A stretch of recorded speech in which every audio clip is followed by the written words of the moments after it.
പിതാവിന്റെയും പുത്രന്റെയും പരിശുദ്ധാത്മാവിന്റെയും നാമത്തിൽ ആമേൻ. എന്നെ ശ്രവിച്ചുകൊണ്ടിരിക്കുന്ന പ്രിയ അഭ്യുദയകാംക്ഷികളെ, മാതാപിതാക്കളെ, സുഹൃത്തുക്കളെ, വിശുദ്ധ മത്തായിയുടെ സുവിശേഷം 18-ാം അധ്യായം 21-22 വാക്യങ്ങളിൽ പത്രോസ് ഈശോയോട് ചോദിക്കുന്നുണ്ട്, കർത്താവെ, എന്നോട് തെറ്റ് ചെയ്യുന്നവനോട് ഞാൻ എത്ര പ്രാവശ്യം ക്ഷമിക്കണം? 7 പ്രാവശ്യമോ? ഈശോ അരുൾ ചെയ്യുന്നു, 7 എന്നല്ല, 70 പ്രാവശ്യം എന്ന് നിന്നോട് ഞാൻ കൽപ്പിക്കുന്നു. ക്ഷമയുടെ ആരോഗ്യ ഗുണങ്ങളെക്കുറിച്ച് ഈ സന്ദേശത്തിൽ നമുക്കൊന്ന് ചിന്തിക്കാം. കാലിഫോർണിയയിലെ സ്റ്റാൻഫോർഡ് യൂണിവേഴ്സിറ്റിയിൽ നടത്തിയ ഗവേഷണങ്ങളിൽ നിന്ന് ക്ഷമിക്കുക വഴി ഒരുപാട് ആരോഗ്യ ഗുണങ്ങൾ നമുക്ക് ലഭിക്കുമെന്ന് ശാസ്ത്രജ്ഞന്മാർ കണ്ടെത്തി.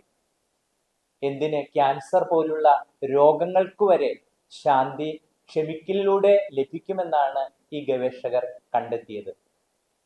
വിശുദ്ധ മർക്കോസിന്റെ സുവിശേഷം 11-ാം അധ്യായം 25-ാം വാക്യം, നിങ്ങൾ ബലിയർപ്പിക്കാനായിട്ട് ബലിപീഠത്തെ സമീപിക്കുമ്പോൾ ആർക്കെങ്കിലും നിങ്ങളോട് വിരോധമുണ്ടെന്ന് നിങ്ങൾക്ക് അവിടെ വെച്ച് തോന്നിയാൽ കാഴ്ചവസ്തു ബലിപീഠത്തിൽ വെച്ചിട്ട് ആദ്യം പോയി നിന്റെ സഹോദരനുമായി രമ്യപ്പെടുക, പിന്നെ വന്ന് കാഴ്ച അർപ്പിക്കുക.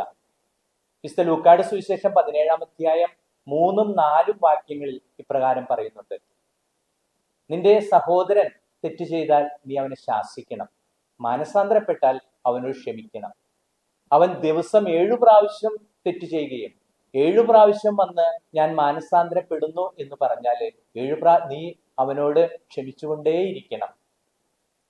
വിശുദ്ധ പൗലോസ് അപ്പോസ്തലൻ എഫേസൂസുകാർക്ക് എഴുതിയ ലേഖനം 4-ാം അധ്യായം 32-ാം വാക്യത്തിൽ പറയുന്നത് ഇപ്രകാരമാണ്, ദൈവം നിങ്ങളോട് ക്ഷമിച്ചതുപോലെ നിങ്ങളും പരസ്പരം ക്ഷമിക്കണം.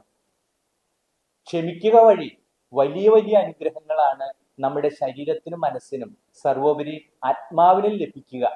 മനസ്സിന്റെ പിരിമുറുക്കം മാറുന്നു എന്ന് മാത്രമല്ല, നമ്മുടെ സ്ട്രെസ് കുറയ്ക്കാൻ, ആങ്സൈറ്റി കുറയ്ക്കാൻ, സർവോപരി നമുക്ക് സമാധാനത്തോടെ, സന്തോഷത്തോടെ, ശാന്തിയോടെ ആയിരിക്കാനായിട്ടുള്ള വലിയ കൃപയും ക്ഷമ എന്ന പുണ്യത്തിലൂടെ നമുക്ക് ലഭിക്കുന്നു.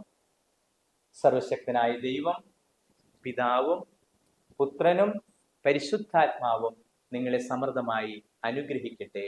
ആമേൻ.